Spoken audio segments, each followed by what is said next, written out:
What's up mga kanoy? Isang napakagandang gabi sa ating lahat. Matagal-tagal na nga rin pala tayong hindi nakakatikim ng masarap at masustansyang ulam at dahil dito ay nakabili kami ng ampalaya para sa mga bitter. Charot! Kaya kung isa ka sa nanonood ng vlog na ito ay isay na ito para palayain mo na siya. Charot ulit!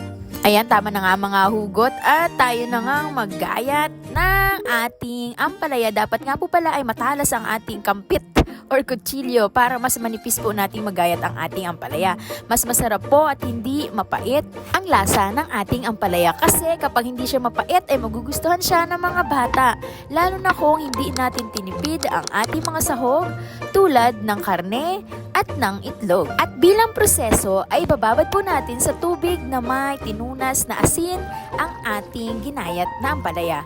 Para po yan ay mabawasan at mapiga po natin ang pait na merong dulot ang kahapon. Ay charot, na merong dulot ang gulay na ampalaya. Dapat po ay malakas ang force natin sa pagpiga. Habang binababad nga ang ampalaya sa asin ay magsasalang na po tayo at magigisa ng ating mga panamya. Syempre, ang walang kamatayang sibuyas, bawang, at syempre, pampasarap sa ampalaya ay dagdagan po natin ng kamatis na ginto ang presyo. Magkano na ba ang kamatis sa inyo mga kanoon? Nabili ko ang kamatis ay sa halagang 12 pesos ang isa ay talaga naman.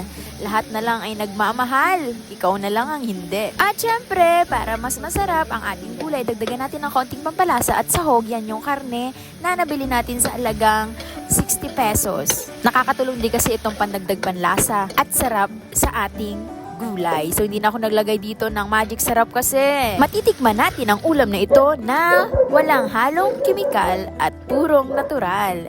Pakabanlawan nga po pala natin ang ating ampalaya kasi baka umalat dahil binabad po natin siya sa asin kanina. At syempre dahil kumakapit na nga ang karne sa kawali ay luto na yan. Isasama na po natin gisahin ang ating ampalaya. Ayan, dahan-dahan po natin siyang haluin para hindi madurog. Dagdagan din po natin ng konting tubig para manuot sa ating ampalaya. At syempre pampakulay ay lagyan din po natin siya ng toyo. Toyo na makakatulong sa lutuin na hindi man yung girlfriend mo na laging may toyo. Charot, bato-bato sa langit ang matamay, wag magalit. Sapat na nga pala ang 2 large na egg dito. At dapat po hindi natin titipirin sa itlog ang ating ampalaya para hindi man siya mapait at nakakatulong po ito sa pagbalanse ng lasa ng ginisang ampalaya na may itlog. Papakuluin lang po natin yan at papakatihin siya ng konti para hindi siya masyadong masabaw. At syempre, bubusan natin ang ating binate na itlog. Yan, ikakalat lang po natin ng ganyan at wag po nating hahaluin agad. Intayin po nating maluto ng konti ang itlog para hindi madurog ito masyado.